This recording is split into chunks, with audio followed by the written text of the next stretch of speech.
Kembali lagi di Cerita Cinta Channel. Jangan lupa like, comment, and subscribe ya. Terima kasih. Awas kau. Boy segera berjalan menuju mobilnya yang sudah berhenti tepat di depannya. Eve yang sedari tadi diam ikut berjalan di belakang Boy lalu masuk ke dalam mobil. "Kenapa kau diam saja? Cepat masuk," perintah Boy saat melihat Tita hanya diam saja berdiri di samping Agam. "Tapi, cepat masuk." Dengan terburu-buru Tita berjalan menuju mobil suaminya setelah berpamitan terlebih dahulu pada Kejora, Mars, dan Agam. Sementara itu sang pemilik mansion dan juga Agam yang masih berdiri di depan pintu menatap ke arah mobil mewah yang ditumpangi oleh Boy, Tita, dan Eve yang perlahan bergerak keluar dari gerbang mansion. "Malam ini aku merasa sangat puas sudah berhasil mengerjai seorang Boy Arbeto sampai membuat pria itu terbakar api amarah dan kecemburuan." Mars tertawa dengan sangat puas. Agam ikut tertawa menanggapi perkataan Mars karena sejujurnya ia juga merasa senang bisa mengerjai sepupunya itu. "Kau tahu aku rasa malam ini Tita akan digempur habis-habisan oleh Bih sampai pagi." Tawa Mars semakin keras. Namun berbanding terbalik dengan tawa Agam yang justru terhenti setelah perkataan terakhir Mars. Dan sikap Agam itu pun tak luput dari penglihatan Kejora. "Oh iya, apa kau sudah mengajak Tita untuk bekerja di perusahaanmu?" tanya Mars setelah teringat rencana mereka yang lainnya. "Sudah," jawab Agam singkat. "Lalu apa jawaban Tita?" "Dia bilang ingin bertanya dulu pada Bih," Agam berkata sembari mengeluarkan ponselnya yang sejak tadi berada di saku kemeja. "Aku harus pulang, Mars. Kau tahu adikku." Ya, aku tahu," sela Mars. "Baiklah, aku pulang." Agam berpamitan dengan Kejora dan sepupunya. Panggil Mars saat melihat sepupunya hendak masuk ke dalam mobil. "Aku harap kau tidak lupa dengan isi poin ketiga Three Devil." Agam terdiam lalu menarik satu sudut bibirnya sebelum masuk ke dalam mobil. Ia pun segera melajukan mobilnya keluar dari halaman mansion milik Mars Graham. "Mars, apa itu poin ketiga Three Devil?"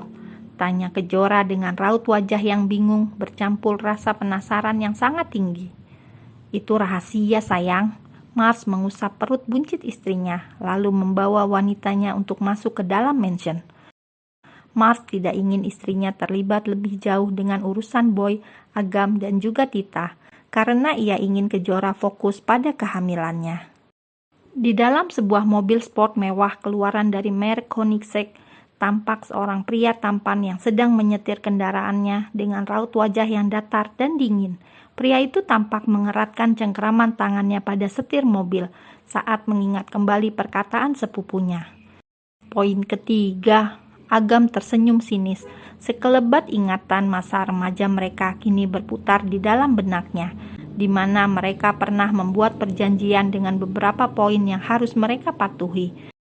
Dan saat ini yang dibahas oleh Mars adalah poin ketiga yang berisi larangan keras mencintai wanita yang sama atau wanita yang sudah dimiliki oleh salah satu dari mereka.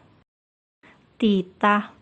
Agam mengingat kembali wajah Tita yang tersenyum padanya, dan tanpa sadar bibirnya ikut tersenyum hanya dengan membayangkan wajah Tita. Sementara itu di tempat yang berbeda, tampak sebuah mobil mewah keluaran terbaru limited edition yang hanya dimiliki oleh 3 orang yang ada di Indonesia tengah membelah jalanan ibu kota dengan kecepatan di atas rata-rata. Ketiga penumpang yang ada di dalam mobil tersebut terlihat diam, dan tidak ada satu orang pun yang berbicara. Mereka sibuk dengan segala pemikiran yang ada di benak masing-masing, sampai tak terasa mobil yang mereka tumpangi sudah sampai di salah satu rumah mewah yang ada di kawasan elit di Jakarta. "Tuan, Nona, kita sudah sampai." Sang supir membuka pintu mobil. Eve segera keluar dari dalam mobil, begitupun dengan Tita. "Kau mau kemana?" Boy menarik tangan Tita. "Tentu saja masuk ke rumah." "Kau lupa tempat tinggalmu sudah bukan di sini." "Aku tidak lupa." Tita turun dari dalam mobil. "Tapi aku ingin menginap di rumah ayah, jadi kau pulang saja sendiri ke apartemen." Tita masih kesal dengan sikap Boy yang seakan tidak melihat dan tidak peduli padanya selama acara makan malam berlangsung. Jangankan mengajak dirinya mengobrol, untuk menatap wajahnya saja pria itu tidak melakukannya. Dan jujur ia masih merasa cemburu dengan sikap yang ditunjukkan suaminya pada Kaif yang begitu ramah dan terlihat seperti sepasang kekasih.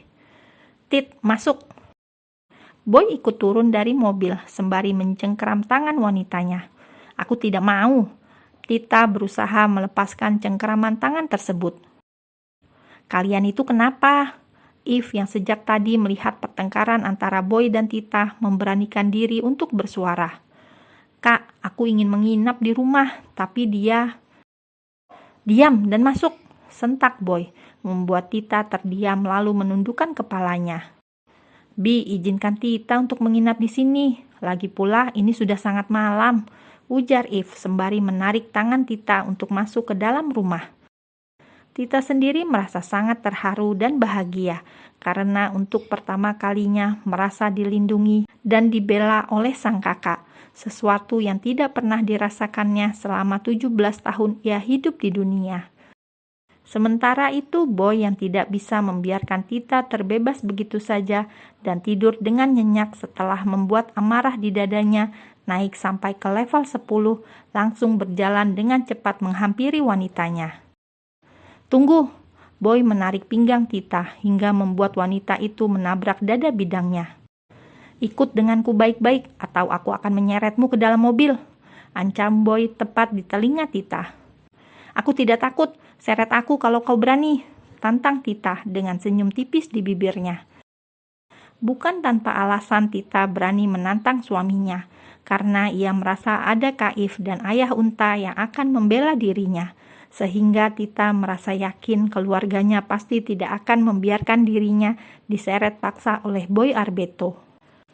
Boy yang merasa tertantang menekan pinggang Tita hingga tubuh mereka saling menempel. "Kau akan menyesal sudah menantang seorang Boy Arbeto," ucap Boy dengan seringai tipis di bibirnya. Ia langsung mengangkat tubuh Tita dan menaruh tubuh mungil itu di pundaknya. "Ah, Bi, apa yang kau lakukan?" Tita berteriak ketakutan karena kini tubuhnya digendong bagaikan karung beras yang tengah dipanggul oleh seorang kuli. "Ayah unta, Kaif, tolong aku!" Eve yang sempat terkejut segera menghampiri adik dan adik iparnya. "Bi, lepaskan adikku."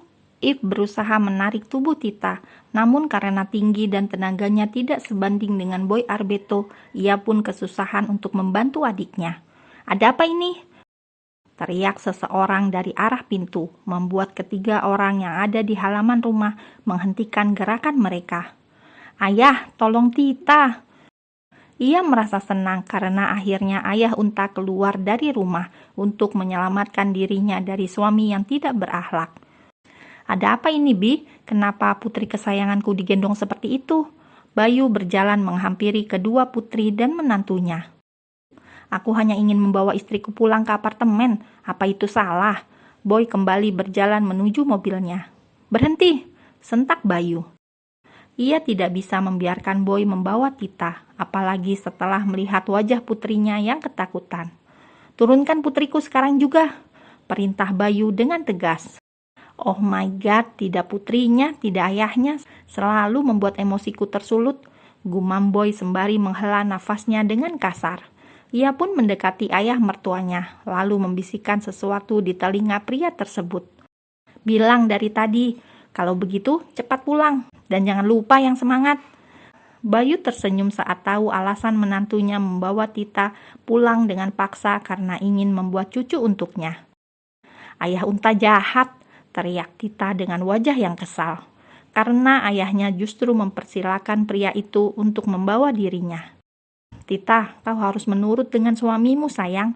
Bayu melambaikan tangan pada putrinya sebelum pintu mobil tertutup. "Ingat, kau jangan main kasar," teriak Bayu pada menantunya. Boy hanya menganggukkan kepalanya dengan seringai tipis di bibirnya, lalu menutup pintu mobil dan memerintahkan supir untuk segera menjalankan mobilnya. "Ayah, kenapa Tita dibiarkan pergi?" tanya Eve setelah melihat mobil yang ditumpangi oleh Boy dan adiknya keluar dari halaman rumah mereka. Biarkan saja sayang, mereka ingin membuatkan cucu untuk ayah, seloroh Bayu dengan tawa yang keras. Cucu, gumam Eve dalam hati, lalu berjalan mengikuti ayahnya masuk ke dalam rumah dengan raut wajah yang tak terbaca.